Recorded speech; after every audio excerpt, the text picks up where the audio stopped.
What is up, everybody? Welcome back to my channel, Mystic Watch, and today we got an in-depth analysis for you featuring the new Kurama Chakra mode, Kyuubi cloak, whatever you guys want to call it, Naruto that dropped in Japan, and he will be in global in 1 week time span, because I know I get a lot of questions about that.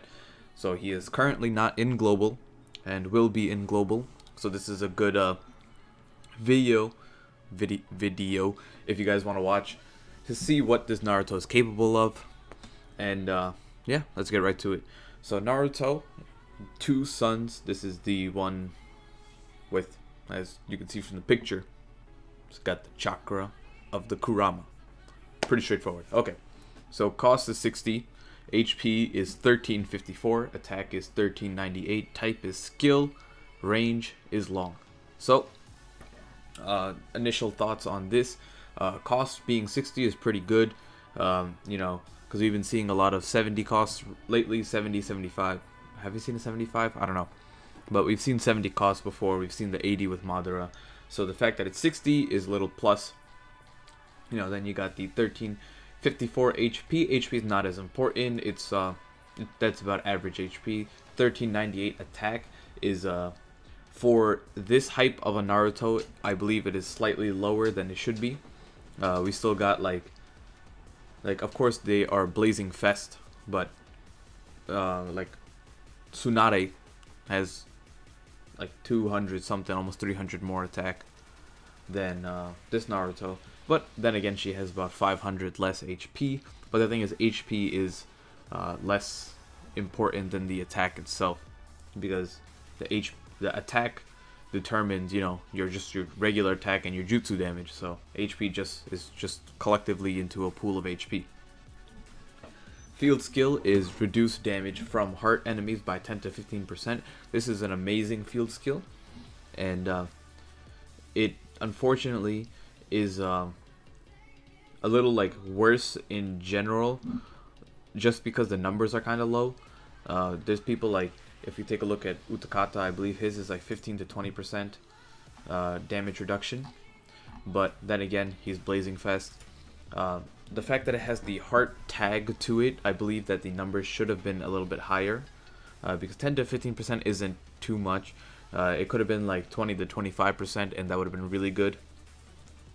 But regardless, it is a good field skill, because it'll be really useful for those, you know, when you're doing those like missions where you gotta get the objectives and you gotta use a skill team against a heart, you know, raid, impact, emergency mission, whatever you want to do.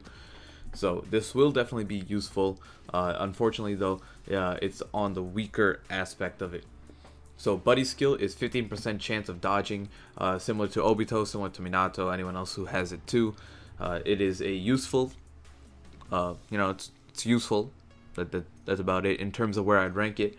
The best ones would probably be reduce. So the best types of buddy skills in my opinion are, you have healing, followed by reduced damage, followed by attack up, and then I'd say is 15% chance of dodging would be right after. Jutsu is 6 chakra, 6.2 times attack to one enemy, restores 2 chakra and knocks them back. So this guy, it is 6 chakra, but in a sense you gotta think of it like a 4 chakra jutsu, since he generates 2 chakra. So it's 6.2 times attack to one enemy is a lot. Just put it that way, it's just a lot of damage. You're talking about close to 10,000 damage. And that's for a normal jutsu.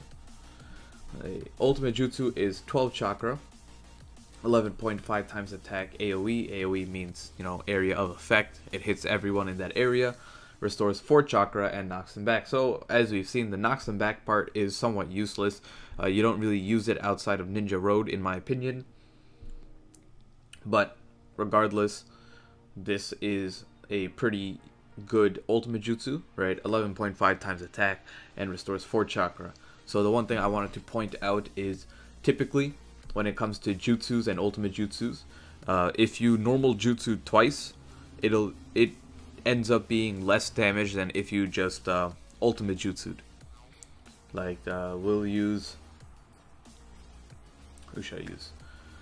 Like I'll just give you a random example, right? Let's say we had a Sasuke, whatever Sasuke you want to call it, and his normal jutsu did 5 damage, right?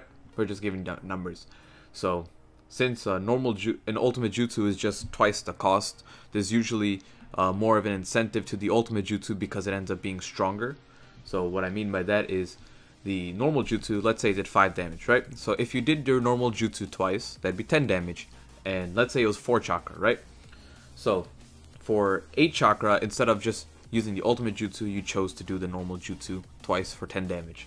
But if you chose to do the ultimate jutsu, it might have done like 11 or 12 damage. So that's typically how these jutsus work, and you can see that with almost every single unit.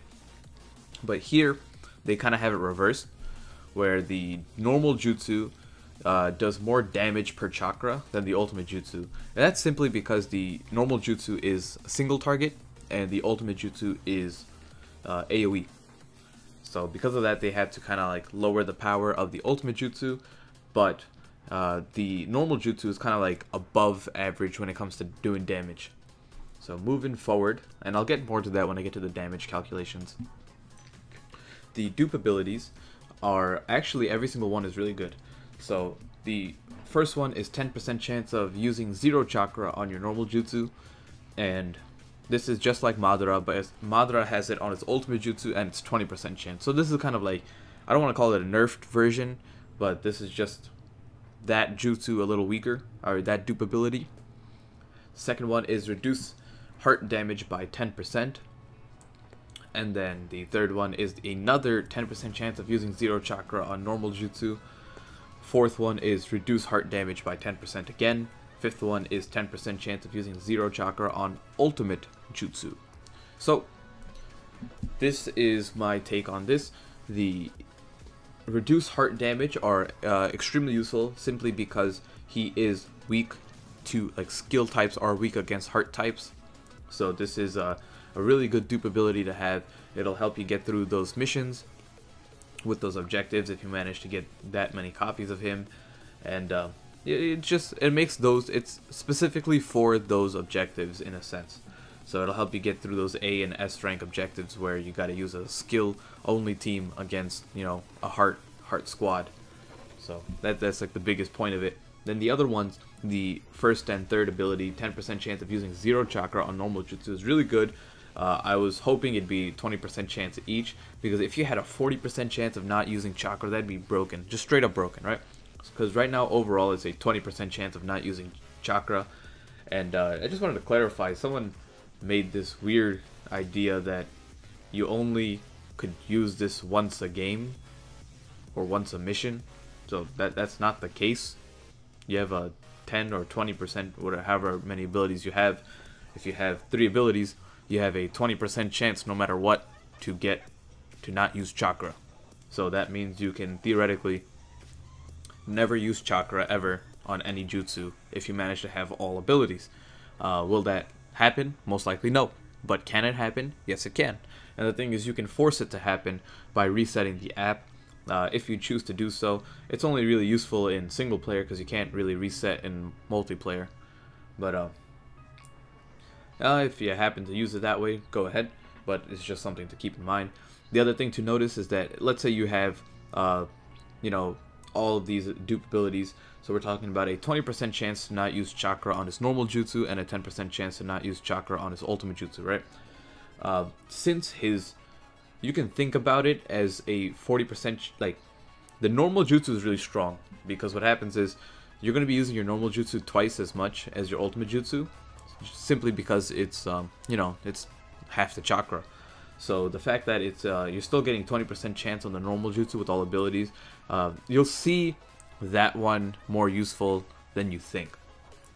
It is just like, and the other thing I want to note, and we'll get to it on the next page, is that the 10% chance on the ultimate jutsu, I believe 10% chance is not enough to merit it. Like, if it was 20% chance, it'd be good. I'd prefer it if it was just another 10% chance on your normal jutsu, because it'd be, you know, a 30% chance is still really solid.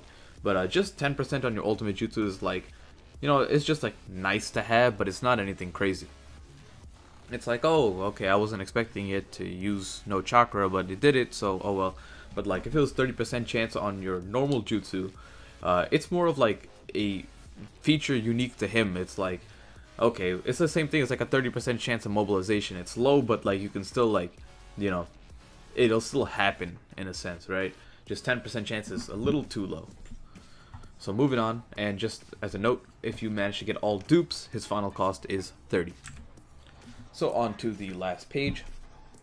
His cost, oh wait, I already went over that stuff. The normal jutsu damage is 6.2, right, for the multiplier times 1398 plus 100 for pills, gets you 9,288. And against body types, it is 13,931. And for those of you who don't know why it's that, it's simply because there is a 1.5 multiplier whenever you use your jutsu against a type you're effective against. And then the ultimate jutsu is 11.5 times 1498 to get you 17,227. And against body types, it is 25,841. So for his normal jutsu, for 6 chakra, right? Technically, it's like 4 chakra since you're getting 2 back. You're doing 9,000 damage. Now, put it in perspective, you're going to be doing... You can do 2 of these. Technically, you can do 3 of these back to back. That's the cool part, and that's what I wanted to explain. So if you are at 12 chakra, right? You're at maximum chakra, and you're versing a boss unit or whatever, right? And you want to, you know, bring his HP down. So what you do is you're not going to use his ultimate jutsu because using 2 normal jutsus is stronger than using 1 ultimate jutsu with this Naruto when it comes to a single enemy.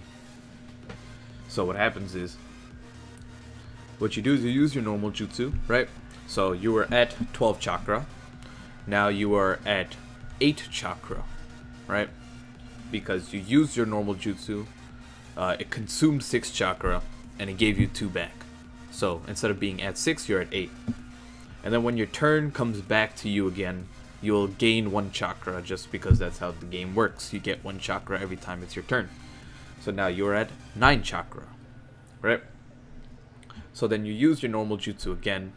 It consumes 6, gives you 2, right? So 9 minus 6 is 3, plus 2 is 5, right? Your turn comes back again, and you are, voila, back at 6 chakra. So you can use this jutsu 3 times back to back, meaning that essentially you can be doing, you're gonna be doing roughly 27,000 damage over 3 rotations, right? And then even on that last rotation, you will have generated 2 chakra, and then you will, when it's your turn again, you'll be back at 3 chakra. So you're already halfway there to getting, you're halfway there to using your normal jutsu again. So that's like the really cool part about him, where he's really good for taking on big bosses over time. Think of it as like a slip damage effect, right? A lot of these bosses, people like to use slip damage because slip damage just helps over time, right? You can see like maybe it doesn't do a lot of damage up front, but over time it'll do a lot of damage. And that's what this Naruto does essentially, right? He doesn't do up front a billion damage, he does a lot of damage over time. So that's like what's unique to him, or his trait in a sense. So looking at the damage per chakra, normal jutsu, it is 2,322, which is in a spectrum is insanely high, right? Normal jutsus typically tend to be, even for the single target aspect of it, they don't tend to break 2,000 damage per chakra. Some do, you got the exceptions, right? But of course, normal jutsus tend to be, for example, a good normal jutsu damage per chakra would be between 1,500 and 2,000, right? So the fact that his is over here, it is really high. And the thing is, the damage per chakra, I'm not using 6 chakra, I'm using 4 chakra because it refunds you 2. So essentially the jutsu is only costing you 4 chakra. And then the same thing with his ultimate jutsu. It is less damage per chakra than his normal jutsu, but like I said, it's because it's AoE. So since it hits multiple units, it's not going to be as strong. And to put that one in perspective, some other units that, for example, Naruto's ultimate jutsu is the 4th highest damage per chakra jutsu when it comes to skill units, right? So if you're trying to assemble a team of skill only, Naruto's ultimate jutsu is the 4th highest when it comes to that. And the fact that his normal jutsu is even higher. So think about it this way, right? His normal jutsu is the 4th highest damaging jutsu when it comes to simply like when you're comparing it to every other skill unit's ultimate jutsu, right? So that's like the cool part where you can see that his normal jutsu is really strong. His normal jutsu is more damage per chakra than a fully limit broken Sasori's ultimate jutsu, a fully limit broken Neji's ultimate jutsu, like Onoki, Gai, Karin, Sakura, Yamato, Itachi, Hashirama. So the only people that he's weaker than is Tsunade, the new skill, the newly limit broken skill Shippuden Sasuke, and Utakata. Right, and 2 of the 3 people that I just named are Blazing Fest units that are busted, and then the Sasuke, his ultimate jutsu is a single target, you know. So it's bound to be higher. And that's really it. And he's also level 150. So if this Naruto ends up getting limit broken, you can expect him to do a Jesus amount of damage. So there you have it. That is my Naruto analysis. I think he's a really cool unit. I'm definitely going to pull for him. I'm going to try to get dupes. So be sure to leave a like, comment down below if you're confused about anything. And be sure to be on the lookout for my next in-depth analysis going over Darui, Black Lightning person dude. Okay? Thank you guys for watching, and I'll see you all next time.